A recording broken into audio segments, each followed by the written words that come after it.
June 19, 1944, Japanese naval commander Hiroshi Yamamoto watched in absolute horror as American carrier groups moved like a single, unstoppable machine, coordinating strikes with a precision his navy thought impossible.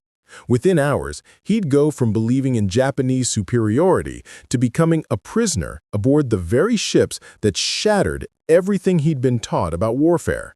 But what he discovered as a POW about American abundance and industrial might would shake him even more than losing the battle. So what did this enemy prison camp reveal that completely destroyed his faith in everything Japan had told him? Before we jump back in, tell us where you're tuning in from. And if this story touches you, make sure you're subscribed, because tomorrow, I've saved something extra special for you. The morning sun painted the Pacific Ocean gold as Commander Hiroshi Yamamoto stood on the bridge of the destroyer Yukikaze. The year was 1944, and the warm June air carried the smell of salt and steel. Yamamoto had served the Emperor's Navy for 15 years. His uniform bore the marks of many battles, and his sword had been passed down from his grandfather. He believed Japan's warriors were the finest in the world. The Japanese Empire stretched across thousands of miles in 1944, from the snowy mountains of Manchuria to the tropical islands of the South Pacific. Japanese soldiers and sailors fought to expand their nation's power. Back home, factory workers labored 16 hours each day to build weapons and ships. Rice became harder to find in Japanese cities. Mothers sent their sons to war with prayers and tears. The government told everyone that sacrifice would bring victory. Lieutenant Kenji Tanaka stood beside his commander, studying the horizon through his field glasses. At 26 years old, Tanaka had graduated from the Naval Academy with highest honors. His teachers had filled his mind with stories of Japanese courage and American weakness. Americans were soft, they said. They loved comfort too much to fight hard battles. They could not work together like true warriors. Their ships sailed alone, without honor or skill. The two men had grown up hearing these lessons. In their naval school, young officers learned that one Japanese ship could defeat 3 American vessels. They studied the ancient way of Bushido, the warrior's path that made Japanese fighters superior to all others. Each ship captain was taught to fight alone, to trust his own brave heart more than radio messages from distant commanders. This was the Japanese way, and it had never failed them. The Yukikaze cut through the blue water at 28 knots, her engines humming with power. She was part of Admiral Ozawa's mobile fleet, sailing to what the Americans called the Philippine Sea. Japanese planes filled the sky above them, more than 400 aircraft heading east to attack the American ships. Yamamoto felt pride swell in his chest as he watched the formation pass overhead. These pilots would show the Americans what Japanese spirit could accomplish. Tanaka checked his watch. 0800 hours. The American task force lay somewhere beyond the horizon, probably scattered and confused. American admirals did not understand coordination, the Japanese officers believed. Their ships would be spread out, each captain fighting his own small battle without help from the others. This would make them easy targets for Japan's skilled pilots and brave sailors. The radio crackled with reports from scout planes. American carriers spotted 60 miles to the east. Yamamoto smiled. Soon their pilots would return with news of great victories. The American fleet would be burning and sinking, just like at Pearl Harbor 3 years before. Japan's enemies always fell when they faced true warriors. But something felt different this morning. The radio voices carried a strange tone, urgent and confused.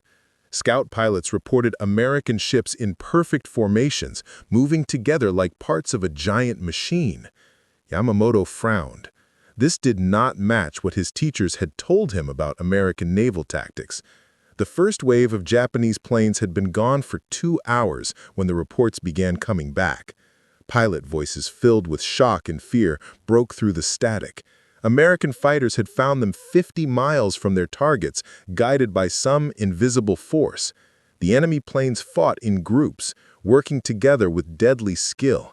Worse yet, the American ships moved as one unit, turning and firing in perfect timing. Tanaka's face went pale as he listened to the radio. Japanese pilots were being shot down by the dozens. The few planes that reached the American carriers found walls of anti-aircraft fire waiting for them. Shells burst in the sky like deadly flowers, creating barriers that no aircraft could cross.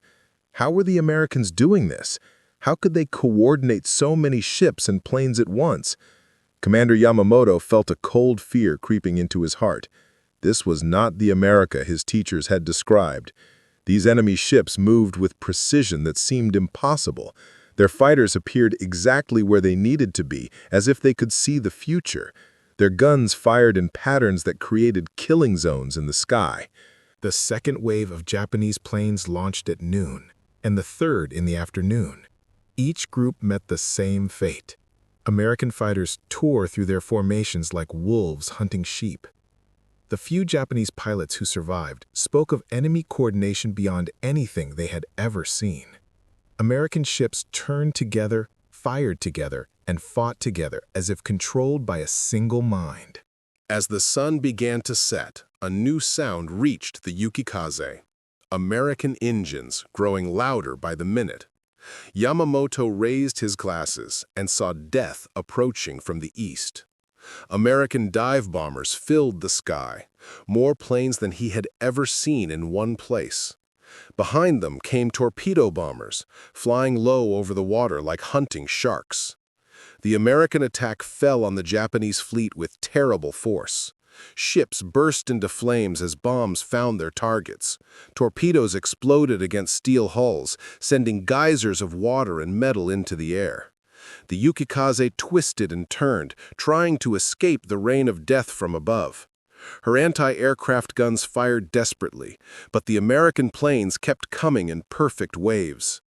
A tremendous explosion shook the destroyer as a bomb struck her engine room. Steam and smoke poured from her wounds as she began to list to starboard. Yamamoto felt the deck tilting under his feet and knew his ship was dying. Around him, other Japanese vessels suffered the same fate, burning and sinking under the coordinated American assault. The water rushed up to meet them as the Yukikaze rolled over and sank into the dark Pacific. Yamamoto and Tanaka found themselves floating in the oil-stained sea, watching their world disappear beneath the waves. Everything they had believed about American weakness lay broken and drowning around them. The warm hands that pulled Yamamoto from the dark water belonged to American sailors. He expected rough treatment, maybe beatings or worse. Instead, the young men from the rescue boat wrapped him in dry blankets and gave him hot coffee. The liquid burned his throat, but it tasted better than anything he had drunk in months. Tanaka floated nearby, also rescued by enemy hands that showed unexpected gentleness. The American destroyer that picked them up was larger than any Japanese ship Yamamoto had ever seen. The steel deck felt solid under his feet, and everywhere he looked he saw equipment that seemed brand new. Pipes gleamed with fresh paint. Machinery hummed with quiet power. The sailors moved with calm confidence, not the desperate energy he had seen on Japanese ships, where everything needed constant repair. A young American medic examined Yamamoto's cuts and bruises with careful hands. The medical supplies amazed him. Bandages came from sealed packages, not recycled cloth. The antiseptic smelled strong and clean. Back home, Japanese hospitals had run out of proper medicine 2 years ago. Doctors used sake to clean wounds and old sheets for bandages. Yet here, enemy sailors received better medical care than Japanese admirals.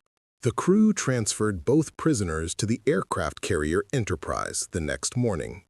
Yamamoto had heard of this ship, the famous Gray Ghost that had fought Japan since Pearl Harbor.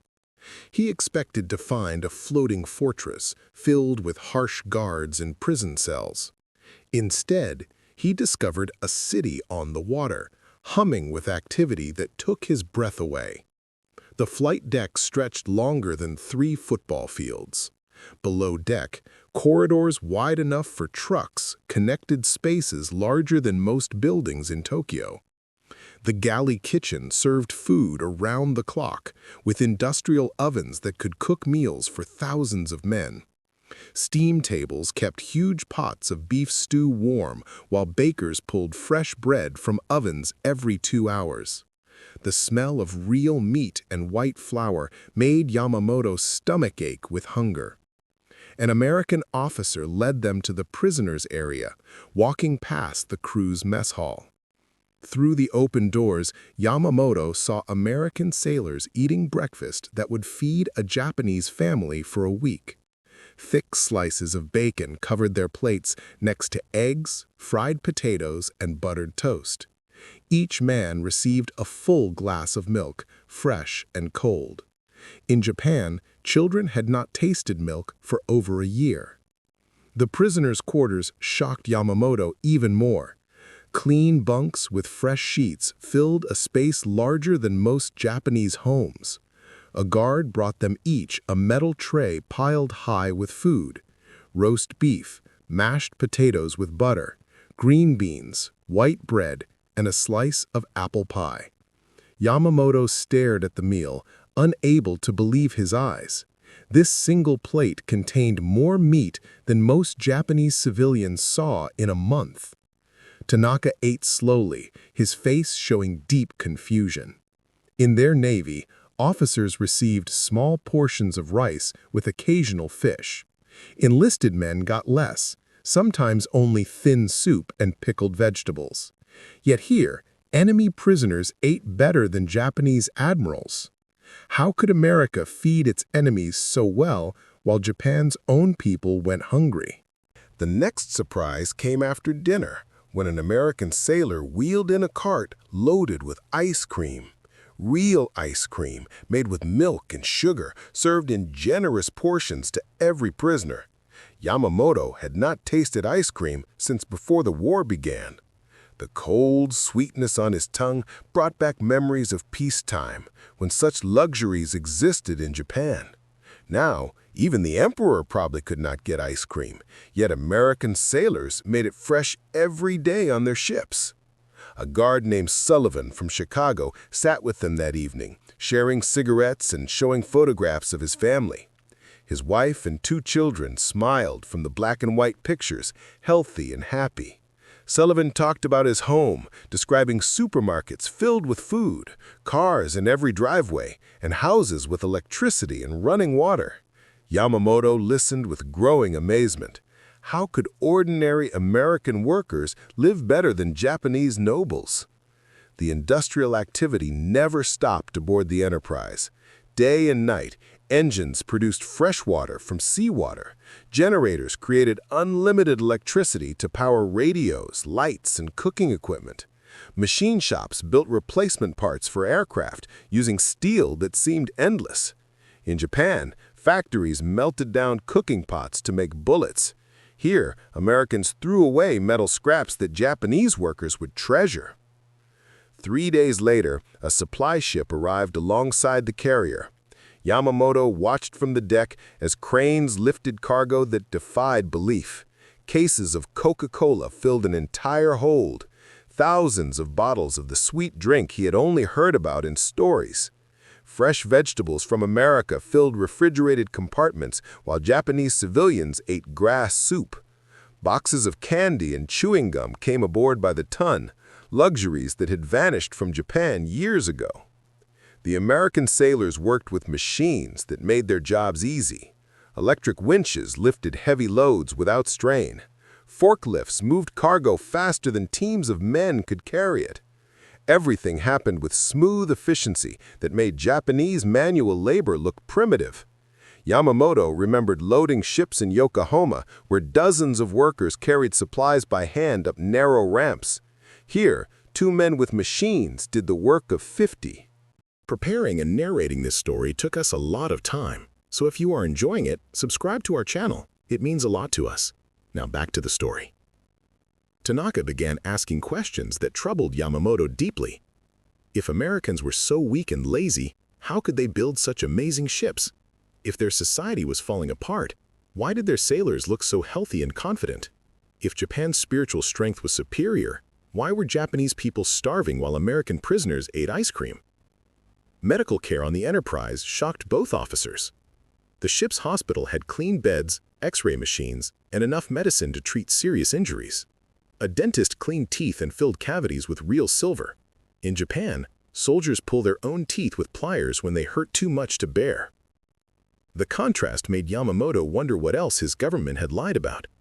Every day brought new revelations that shattered their beliefs about American weakness. The abundance seemed impossible, yet they lived surrounded by proof.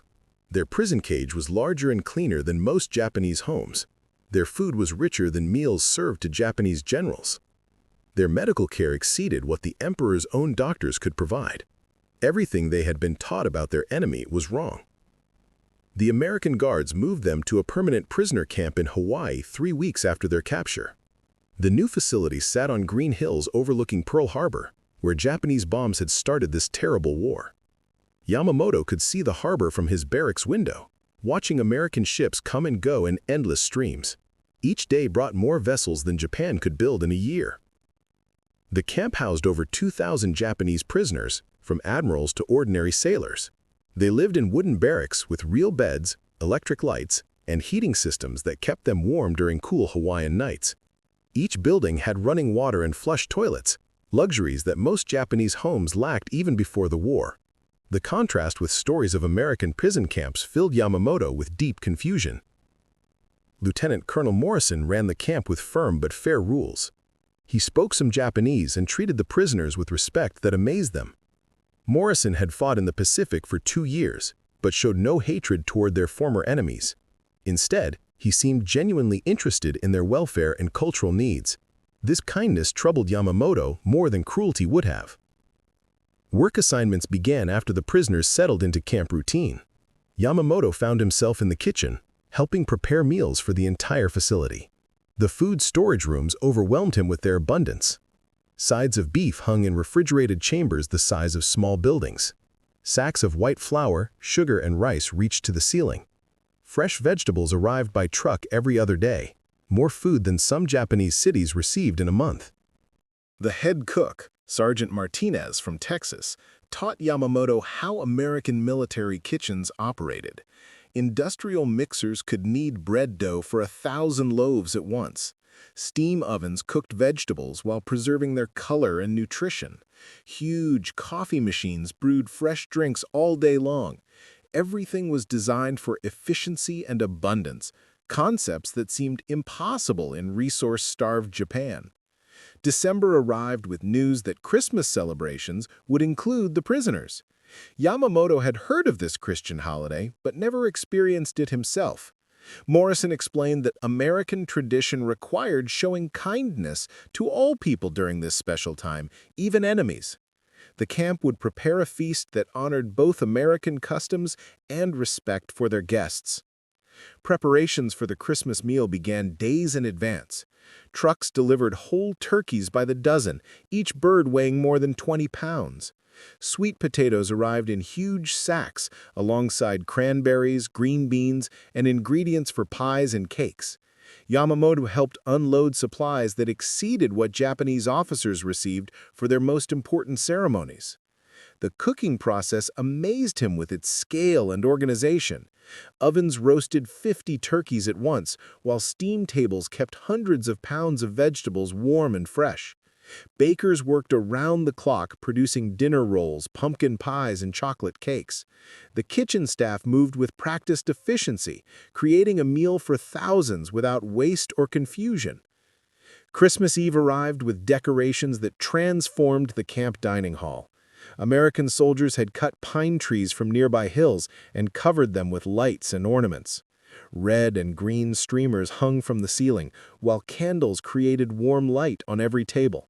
The scene looked like pictures from American magazines that Yamamoto had seen before the war. The feast began at 6 o'clock with a prayer of thanksgiving. Morrison spoke words asking for peace and understanding between all peoples, even in times of war.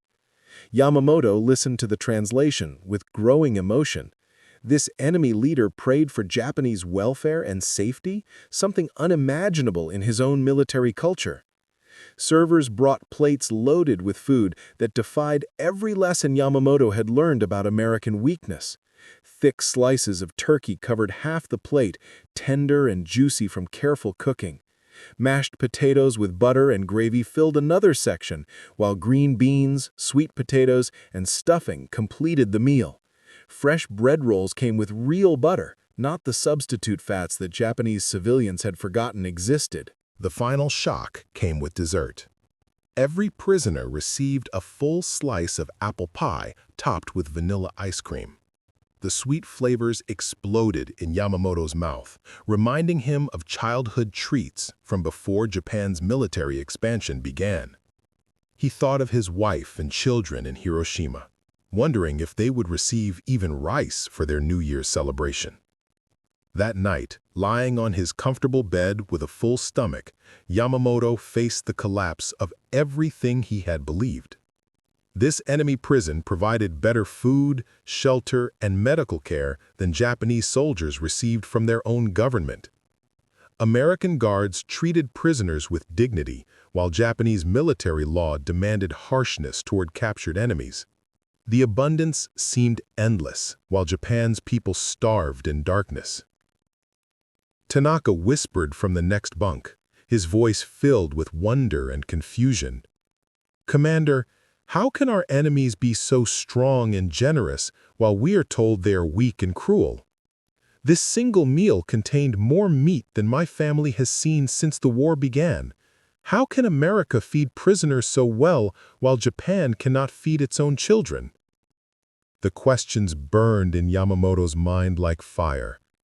Every assumption about American society crumbled under the weight of daily evidence. These people were not the selfish individuals described in Japanese propaganda. They worked together with incredible coordination, the same teamwork that had destroyed his fleet. Their industrial power seemed unlimited, producing abundance that reached even their enemies. "We were told Americans were soft, could not fight, could not work together," Yamamoto whispered back. "But their carrier groups moved like one mind, one purpose. And their prison camps show more organization than our best military bases. How did we believe such lies when the truth surrounds us every day?" Sleep came hard that Christmas night, as Yamamoto struggled with the new reality. Everything his teachers had taught him was wrong. American strength cannot from spiritual dedication alone, but from industrial capacity and systematic organization. Their abundance was real, not propaganda. Their kindness was genuine, not weakness. Japan had challenged an enemy they never truly understood, and the consequences were becoming clear with each passing day. The transport ship reached Yokohama Bay on August 20th, 1945, 5 days after Emperor Hirohito announced Japan's surrender to the world. Yamamoto stood at the rail with other returning prisoners, watching his homeland appear through morning mist. The smell of smoke and ash drifted across the water, carrying the scent of a nation in ruins. Nothing looked the same as when he had sailed away to war 3 years before. American military police processed the returning prisoners with efficient kindness that still surprised Yamamoto. They provided medical checkups, clean clothes, and food packages for the journey home. A young sergeant from Ohio handed him a canvas bag filled with chocolate bars, canned meat, and white bread. "For your family," the soldier said in broken Japanese, smiling despite everything that had happened between their countries. The train ride to Hiroshima took 12 hours through a landscape that broke Yamamoto's heart. Cities lay flattened for miles, reduced to ash and twisted metal by American bombing raids. Hungry people waited at every station, their clothes patched and dirty, their faces thin with starvation. Children begged for food with empty eyes that had seen too much suffering. The abundance of his American prison camp seemed like a dream from another world. Hiroshima Station was gone, replaced with a wooden platform surrounded by emptiness that stretched to the horizon. The atomic bomb had erased his city from the earth, leaving only shadows burned into concrete and memories of 300,000 people who would never come home. Yamamoto walked through streets he no longer recognized, following melted streetcar tracks toward where his house had once stood. His family had survived by fleeing to the countryside before the bomb fell. Yamamoto found them living in a farmer's barn 20 miles outside the dead city. His wife, Michiko, had aged 10 years in the 3 he had been gone. Their children, 8-year-old Akira and 6-year-old Yuki, stared at him with the careful eyes of children who had learned not to hope for too much. The chocolate bars from his American bag created a moment of pure joy that Yamamoto would remember forever. Akira and Yuki had not tasted sugar for 2 years, and their faces lit up with wonder as the sweet candy melted on their tongues. Michiko wept quietly as she watched her children experience a pleasure she had thought was lost forever. The enemy's gift brought happiness that Japan could no longer provide its own people. That first night home, Yamamoto shared his prison camp experiences with his family. He described the Christmas feast with turkey and ice cream, the medical care that exceeded what Japanese doctors could offer, and the kindness of guards who treated prisoners like human beings. Michiko listened with growing amazement, struggling to understand how their enemies could be so generous while Japan's leaders had demanded total sacrifice from their own people. The contrast between American abundance and Japanese destruction became more painful each day. Their barn had no electricity, while American ships generated power from seawater. Their meals consisted of thin soup and wild vegetables, while he remembered eating beef and fresh bread every day in Hawaii. Their children wore clothes sewn from old grain sacks, while American prisoners had received new uniforms whenever they needed them.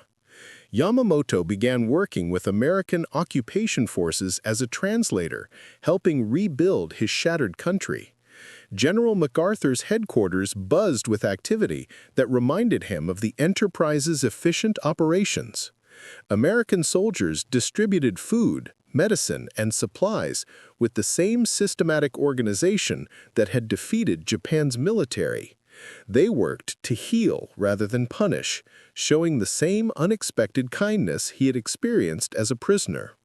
Years passed as Japan slowly rebuilt from the ashes of war. Yamamoto found work with a shipping company, helping establish trade relationships with American businesses. He traveled between the two countries, watching former enemies become partners in creating a new kind of peace. The coordination skills that had made American naval forces so deadly now served to build prosperity for both nations. His children grew up hearing stories about their father's time in American captivity. Yamamoto taught them that true strength came not from hating enemies, but from understanding and learning from them. The American carriers had shown him the power of working together rather than fighting alone. Their prison camps had demonstrated that abundance and kindness were not weaknesses, but foundations of real strength. In 1960, Yamamoto became president of the Japan-America Friendship Society, working to strengthen bonds between former enemies. He often spoke to young people about the lessons learned during his captivity, emphasizing that military power meant nothing without the industrial and social systems to support it. Japan's spiritual dedication had not been enough to defeat America's material abundance and systematic organization. Standing before a group of university students in Tokyo 20 years after the war's end, Yamamoto reflected on the transformation that had begun in that Hawaiian prison camp. "We Japanese believed that fighting spirit alone could overcome any enemy," he said, his voice carrying the weight of hard-learned wisdom. But aboard those American ships, I discovered that true military strength requires industrial capacity, technological innovation, and social cooperation. The students listened intently as he continued. "In that prison camp, I learned that our enemies fed us better than our own government fed its soldiers. They showed us kindness when we expected cruelty, abundance when we had known only scarcity. This taught me that understanding your opponent's real capabilities is more important than believing propaganda about their weaknesses. Yamamoto paused, remembering the taste of Christmas turkey and the sound of American bombers coordinating their attacks with deadly precision. The greatest lesson of my captivity was this: you cannot defeat an enemy you refuse to understand. America's strength came not just from weapons and ships, but from a society that could produce abundance and share it, even with prisoners of war. We fought the wrong battle against the wrong enemy for the wrong reasons, and our people paid the price for our ignorance. The old naval officer's final words carried the wisdom of bitter experience. True victory comes not from destroying your enemies, but from learning what made them strong enough to defeat you. In that American prison camp, surrounded by kindness and abundance, I finally understood the real source of their power. It was not their weapons that won the war, but their ability to work together and care for all people, even those who had tried to destroy them. Up next, you've got 2 more standout stories right on your screen. If this one hits the mark, you won't want to pass these up. Just click and check them out. And don't forget to subscribe and turn on the notification bell so you don't miss any upload from us.